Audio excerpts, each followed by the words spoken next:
Recipe పండుమిరపకాయ నిలవ పచ్చడి తయారు చేసే విధానం షేర్ చేయబోతున్నానండి.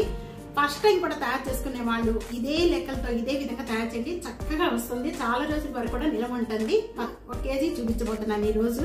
చూసారండి, ఇదిగోండి గ్లాస్ ఫుల్లో ఇదిగోండి ఇంత లావుగా ఉండే పండుమిరపకాయలు దొరికినాయి. ఈ రోజునే పచ్చడి చేస్తున్నాను. నాకు సన్నవి దొరకలేదండి. మన సైడ్ అయితే మనకి సన్నగా చక్కగా ఉంటాయి, కానీ ఈ చూడండి ఎలా ఉన్నాయి, బజ్జికాయలాగా ఉన్నాయి.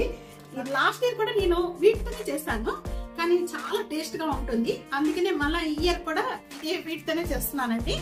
1 కేజీ పండుమిరపకాయలని ఈ రోజు పచ్చడి పట్టేద్దాం. రండి, ఎలా తయారు చేయాలో చూపిస్తున్నాను. సేమ్ ఇదే కొలతలతో ఇదే విధంగా తయారు చేసుకుని మీకు ఎలా వచ్చింది అనేది నాకు కామెంట్స్ లో తెలియజేయండి. తప్పకుండా చాలా ఈజీగా తయారు చేసుకోవచ్చు.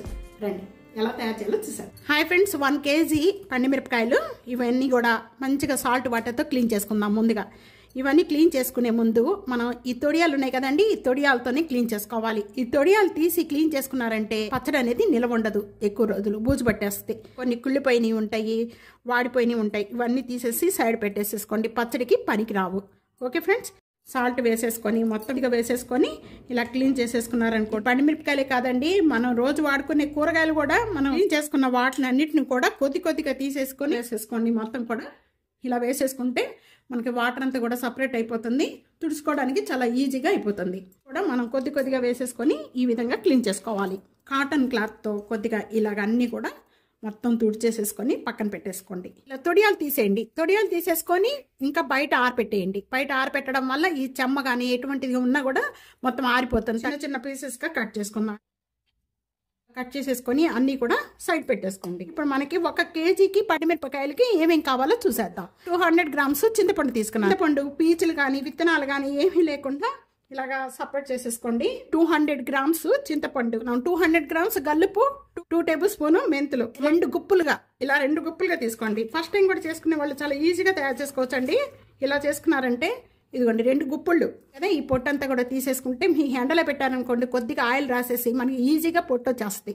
1 టేబుల్ స్పూన్ పసుపు, ఇవి కావాల్సిన ఐటమ్స్. ఇప్పుడు తయారు చేసే విధానం చూసేద్దాం. టేబుల్ స్పూన్ మెంతులు వేస్తున్నాను. మీడియం ఫ్లేమ్లో పెట్టేసేసుకొని మెంతులు మంచి కలర్ వచ్చేంత వరకు కూడా వేయించుకోవాలి. మార్నింగ్ ఈ విధంగా కలర్ చేంజ్ అయిపోయిన వెంటనే ఇప్పుడు స్టవ్ బంద్ చేసేద్దాం. ఇవి బాగా చల్లారిన తర్వాత మిక్సీ జార్లో వేసుకొని మెత్తగా పౌడర్ చేసి పక్కన పెట్టేసుకోవాలి. ఇలా మెత్తగా చేసుకున్న మెంతి పౌడర్ అంతా కూడా ఒక బౌల్లో వేసేసుకొని పక్కన పెట్టేసుకుందాం. మిక్సీ జార్లోని కొద్దిగా చింతపండు వేసుకుందాం అండి. కొద్దిగా వేసేసుకొని ఆపి మళ్ళీ వేసుకోవడం, ఆపి అలా చేసుకోవాలండి. కంటిన్యూగా కూడా వేసుకున్నారంటే మిక్సీ జారు బ్లేడ్లు ఖరాబ్ అయిపోతాయి. కొద్దిగా వీటితో పాటు వేసేసుకొని కొద్ది పౌడర్గా చేసేసుకుందాం. ఉప్పు చింతపండు ఈ విధంగా చేసుకుందంతా కూడా పక్కన పెట్టేసుకుందాం. నేను చిన్న జార్లో వేసేసానండి. చిన్న జార్లో అయితే మనకి తొందరగా మెత్తగా అయిపోద్ది, చాలా తొందరగా అయిపోద్ది. ఆపి వేసుకుందాం. ఈ పసుపు కూడా దీంట్లో వేసేసుకొని ఇదంతా మెత్తగా చేసేసుకుందాం. దీంట్లోనే వెల్లుల్లిపాయ రెబ్బలు కూడా వేసేసుకుందాం. వెల్లుల్లిపాయ రెబ్బలు కూడా కచ్చిపిచ్చిగా నూరేసుకుందాం.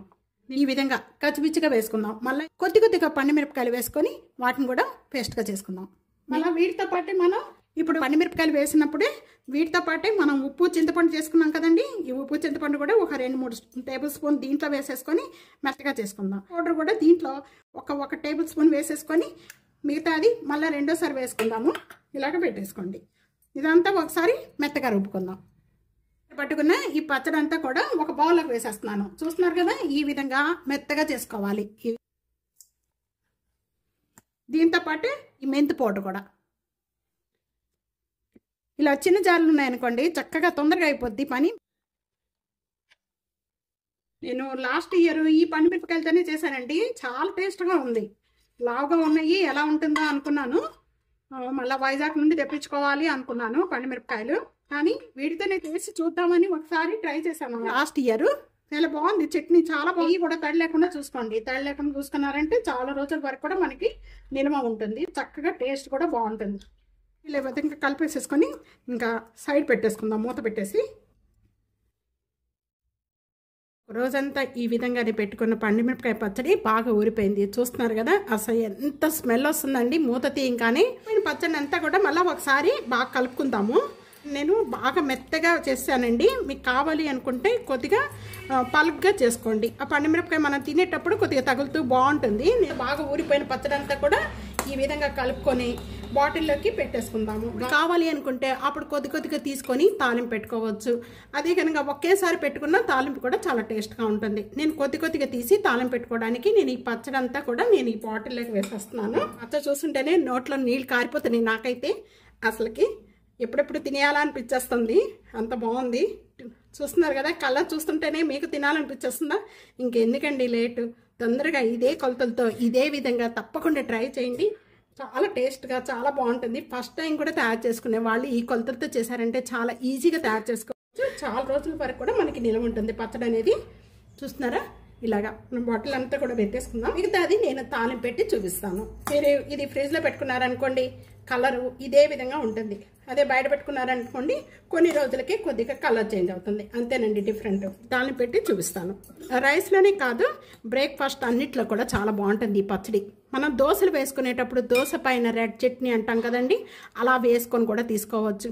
అదే కనుక మీకు ఇడ్లీలో వేసుకొని తిన్నారనుకోండి, ఎప్పుడైనా పచ్చడి చేయనప్పుడు మనం పచ్చడి తీసుకొని దీంట్లో పెరుగు కానీ పాలు కానీ బాగా కలిపేసేసి పచ్చళ్ళలో చక్కగా వేసుకొని తీసుకోవచ్చు. మన పచ్చడి తాలింపు పెట్టుకోవడానికి ఇక్కడ నేను ప్యాన్లో ఒక 6 టేబుల్ స్పూన్ ఆయిల్ వేసుకోండి. అయిపోయిన వెంటనే కూడా ముందుగా శనగపప్పు వేసుకుందాము. ఇక్కడ ఆవాలు, జీరా ఒక హాఫ్ టేబుల్ స్పూన్ అండి.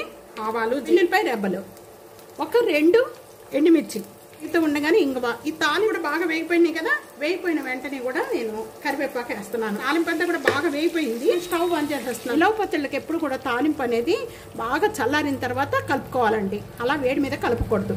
ఓకే, ఇది కొద్దిగా చల్లారిన తర్వాత మనం ఈ పచ్చళ్ళలోకి కలిపేసుకుందాము.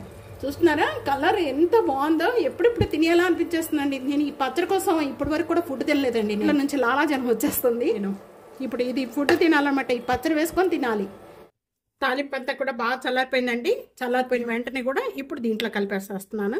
కొద్దిగా తీసి మనం తాలింపు పెట్టుకున్నారంటే అసలుకి చాలా బాగుంటుందండి. అంతా కూడా తాలింపు అంతా కూడా పచ్చళ్ళకి వేసిన వెంటనే కూడా పచ్చడి అంతా కూడా ఒకసారి బాగా కలుపుకోండి. తప్పకుండా పండుమిరపకాయ పచ్చడి ఇదే విధంగా తప్పకుండా ట్రై చేయండి. ట్రై చేసి మీకు ఎలా వచ్చింది అనేది నాకు కామెంట్స్లో తెలియచేయండి. వీడియో షేర్ చేయండి, లైక్ చేయండి, కామెంట్ చేయండి, సబ్స్క్రైబ్ చేసుకోవడం అస్సలు మర్చిపోద్దు friends. Thank you for watching.